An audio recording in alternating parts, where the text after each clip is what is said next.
Good morning students. तो कैसे हैं आप सभी? आई होप सब अच्छे होंगे। आपका वेलकम है आपके अपने यूट्यूब चैनल हिंदी गुरु में। तो स्टार्ट करते हैं आज की वीडियो विदाउट टाइम वेस्ट किए। आज की वीडियो में रहेगा आपका टॉपिक सूरदास के पद का तीसरा पद।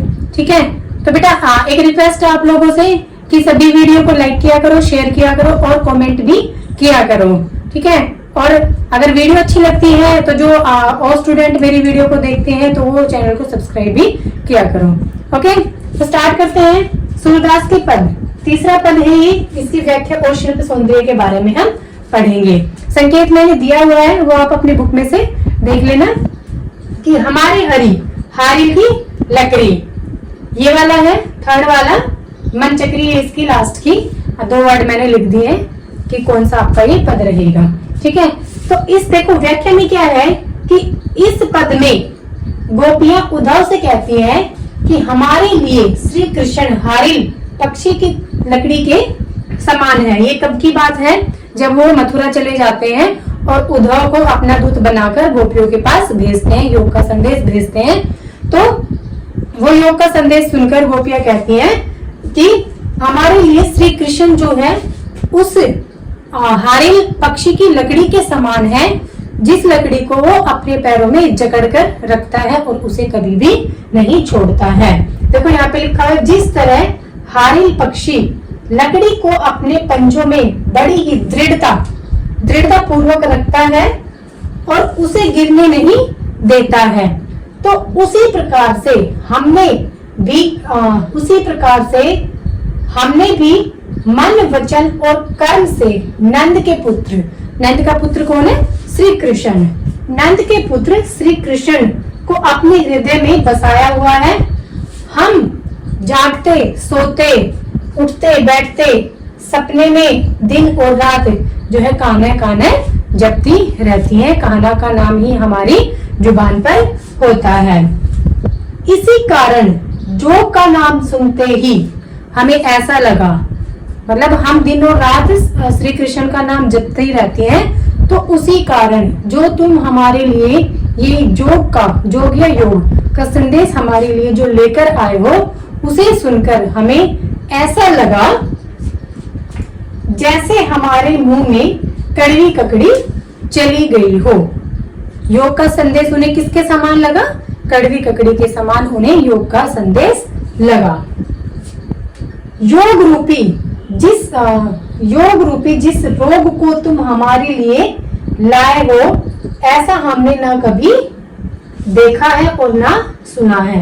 अर्थात जो ये जोग या योग रूपी संदेश तुम हमारे लिए लेकर आए हो, ऐसे संदेश के बारे में हमने ना तो कभी सुना है और ना ही इस प्रकार का संदेश हमने कभी भी देखा है।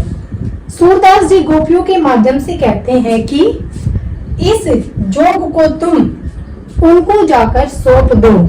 सूरदास जी ने लिखा है गोपियों के माध्यम से कि ये संदेश तुम उन व्यक्तियों को जाकर दे दो या सौंप दो जिनका मन चक्री के समान चंचल है, मतलब स्थिर नहीं है, कभी इधर कभी उधर घूमता रहता है। देखो, सौंप दो जिनका मन चक्री के समान चंचल है। हमारा मन तो स्थिर है, वह तो सदैव श्री कृष्ण के प्रेम में ही रमा रहेगा। हमारा मन स्थिर है और हमेशा ही हमारा मन श्री कृष्ण के प्रेम में रमा रहेगा। हमारे ऊपर तुम्हारे इस संदेश का कोई भी असर नहीं पड़ने वाला है। मतलब कि तुम जो ये संदेश लेकर आए हो, उद्धव को कह रही है कि तुम जो ये संदेश लेकर आए हो, इसका हमारे ऊपर कुछ भी असर नहीं पड़ने वाला है। ठीक है, अभी कह रहे हैं इसमें देखो, हाँ ये आपकी होगी व्याख्या और ये है हमारा शिल्प सौंदर्य। ठीक है, शिल्प सौंदर्य में क्या है कि हमारे हरी हारिल की लकड़ी, हमारे हरी हारिल, इसमें आपका अनुप्रास अलंकार है। अनुप्रास क्यों है? क्योंकि इसमें है हा वर्ण की आवृत्ति बार बार हुई है। 3 बार जो है हा वर्ण की आवृत्ति हुई है, तो इस वजह से इसमें अनुप्रास अलंकार है। ब्रज भाषा का प्रयोग है। आपके जो ये 4 पद है, चारों में ही ब्रज भाषा का प्रयोग है। कान्हा में पुनरुक्ति प्रकाश अलंकार का प्रयोग है। जो करुई ककरी में उत्प्रेक्षा अलंकार है, करुई ककरी। ठीक है, क्योंकि इसमें जो करुई ककरी, इसमें उपमा दी गई है किसकी, जो हमारा ये है योग का संदेश जो है उसको किसके समान बताया है, करुई ककरी के समान बताया गया है। तो यहाँ पर उत्प्रेक्षा अलंकार है। वात्सल्य और करुण रस का प्रयोग है, मतलब जो योग का संदेश लेकर आए हैं तो उससे गोपियां दुखी हो गई है, तो उसके कारण करुण रस का प्रयोग है। सरल व सहज भाषा का प्रयोग है, सरल व सहज भाषा का प्रयोग है, या फिर आप लिख सकते हैं कि भावात्मक भाषा का प्रयोग है। तो ये आपका तीसरा पद की व्याख्या रहेगी और शिल्प सौंदर्य रहेगा। आप अच्छे से ना इसको याद कर सकते हो। शिल्प सौंदर्य जो 4 नंबर का क्वेश्चन आता है आपके सीबीएसई बोर्ड में, और एचबीएसई बोर्ड में पूरी व्याख्या भी दे दी जाती है, और उसमें आपका काव्य सौंदर्य या शिल्प सौंदर्य भी पूछ लिया जाता है। तो इसी के साथ मिलते हैं नेक्स्ट वीडियो में। जो आपकी नेक्स्ट वीडियो आएगी वो 4th पद की रहेगी, जो हमारी ये सूरदास के पद है उसका 4th पद रहेगा। तब तक के लिए